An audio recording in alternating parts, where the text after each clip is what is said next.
What's going on, guys? My name is Erupteu and welcome back to another Destiny video. Now, in today's video we're going to be talking about the first time I went flawless and how my channel really went from there on. So before we get into this, it's going to be quite a big commentary, so do be sure to leave a like. Let's try and go for 50 likes, and thank you so much in advance. So the first thing we're going to talk about is basically what I was doing before I first ever went flawless, and I was doing just about nothing. I mean, when I first got introduced to Destiny, I didn't really feel it. I just felt like if I didn't have any groups for the raids or any extracurriculum sort of stuff in Destiny, that there was not much point playing it, and there wasn't enough content for me to keep interested in the game, so I decided to leave it and go back to playing stuff like Borderlands and Call of Duty. Biggest mistakes of my life.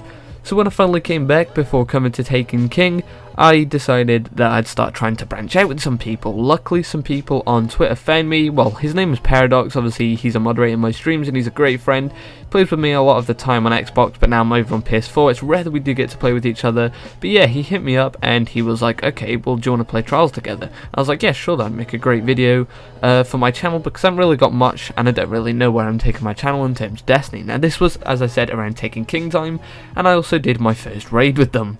So during Oryx, the final part of the King's Fall raid, they were like, okay, play a sniper. I was such an idiot and I deleted any sniper I got because I didn't like to use snipers. That was my mentality, delete the weapons that I don't like, so I didn't use it. So of course I had to just import a blue sniper from my vault onto my character, and we actually managed to do it, and that's how good these guys were carrying me through all of the extracurriculum stuff in Destiny. So after that I got the Doom of Chaltress and instantly thought this was the greatest weapon ever, just because it looked good. So of course now I was like, okay, I want to play Trials. Of course Paradox let me play with the group, and we got Tashman to join us in a team of 3 for Trials.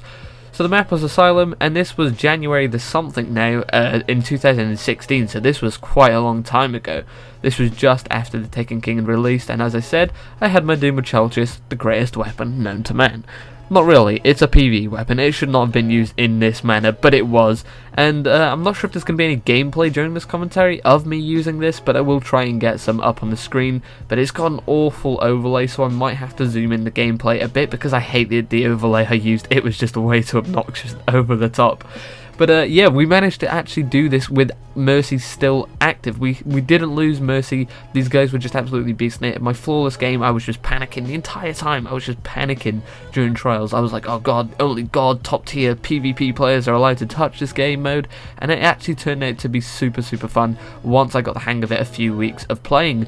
But the first time I ever did it, I was so intimidated. And once I got the ease into it, I instantly knew that once you listen to the people that are carrying you, it helps you so much. See, a lot of people when they get carried is they think, okay, these guys are just immediately so much better than me and I don't really have to try, I'll just play casually and hopefully these guys will get me my flawless. See, the thing that I learned very quickly is if you don't listen and watch how the other players play, you're not really going to pick up on much, and you're going to still remain at the same skill level. I learned a lot of the things I did with lane coverage and map knowledge just by looking at what my teammates were doing and how I could avoid being a pain in the ass to them, and how I could actually benefit them in some sort of way with doing as much damage as possible as I could to anyone that they were getting in gunfights with. So I was helping them and I was learning from them at the same time, and that's how I managed to get much better than I actually was at Trials. And some people still say that I'm not great at Trials right now, but I can tell you it's a definite improvement. I'm not using the Doom of Chaltress as my main primary anymore.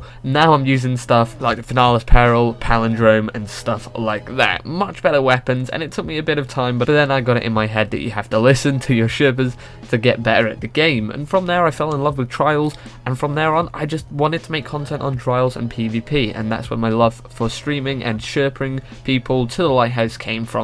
It was all from Matt, or Paradox as I call him, and Tashman and the rest of the group that helped me so much with the Taken King Plus. So there's my story on how I first went flawless and how much of an idiot I was when it came to Destiny extracurriculum activities. I was so bad, but I hope you guys found it funny and found some sort of motivation, whether it was in Destiny 1 or if it's going to be in Destiny 2.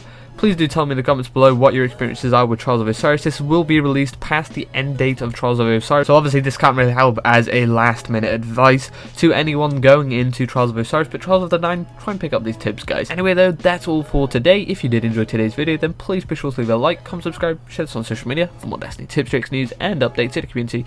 My name's been Erupteu and have a great day.